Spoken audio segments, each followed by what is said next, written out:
If you haven't seen part 1 of my investigation into the Devil's Tramping Ground, there's a link to it in the description. I recommend watching part 1 first because we'll be picking up right where we left off, but I'll also put a link to it on the end screen of this video. Toward the end of part 1, I mentioned that the Devil's Tramping Ground shares many things in common with the Delphos ring, and that both sites fit Dr. J. Allen Hynek's general description of a UFO landing site. Let's begin there.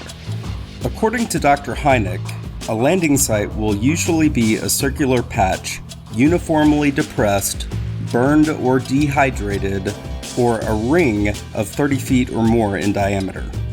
If you're not familiar with the Delphos ring, here's the short and skinny of it. In 1971, 16-year-old Ron Johnson witnessed a UFO landing on his family's property in Delphos, Kansas. Ron's parents also witnessed the craft as it was taking off. The ring-shaped landing site displayed many strange properties. It glowed for many hours after the event. It rained later that evening. The next morning, the soil inside and outside the ring was damp, yet the soil that made up the ring was dry, meaning that the ring soil was hydrophobic.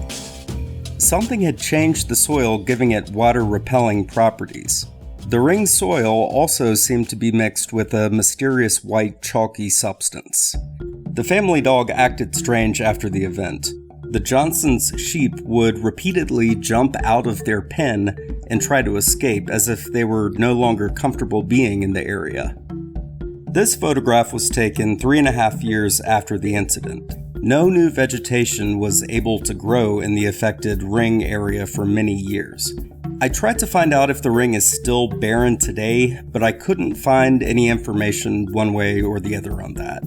Numerous soil samples were taken and several soil tests were conducted over the years from the samples taken in 1971. The most interesting and well-known of these tests was conducted in 1999 by Phyllis Budinger. She was amazed to find that, even after nearly 2 decades, the Delphos soil sample maintained its hydrophobic properties.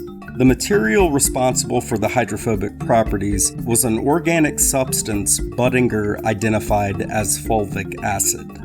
Though naturally occurring, the concentration of fulvic acid in the sample was so high, Budinger claims that there is no natural explanation for it. Unusually high levels of oxalic acid were also found in the Delphos sample.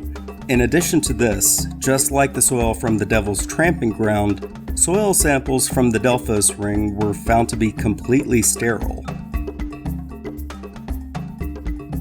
In part 1, I mentioned that I was conducting a few experiments of my own from the soil samples I took from the Devil's Tramping Ground. I had a few very interesting and unexpected results, some of which revealed even more similarities between the Devil's Tramping Ground and the Delphos ring. We'll pick up there in part 3. It's been a while since I featured another channel, so that's how I wanted to end this video. After uploading my video about the Mandela effect, I was watching a few other debunking videos on the topic.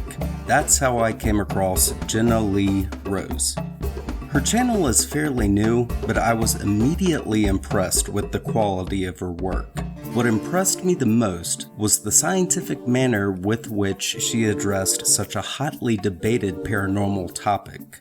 Jenna is currently working on a degree in psychology, and she does a phenomenal job incorporating her education into her videos. As such, her videos on the Mandela effect go much deeper into the psychology behind it than mine.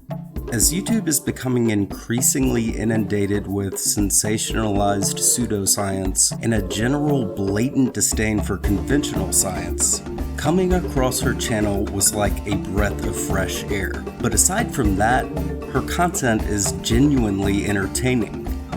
Check it out, subscribe to her as well. There's a link to her channel in the description, and I'll also put the link in the bottom left-hand corner of the end screen to this video. Hey everyone, Drew here from Mad Cat Mysteries, and I hope you enjoyed the video you just watched. If you did, you can click on the subscribe button below. I'd appreciate it. Thanks so much for watching, and we'll see you next time.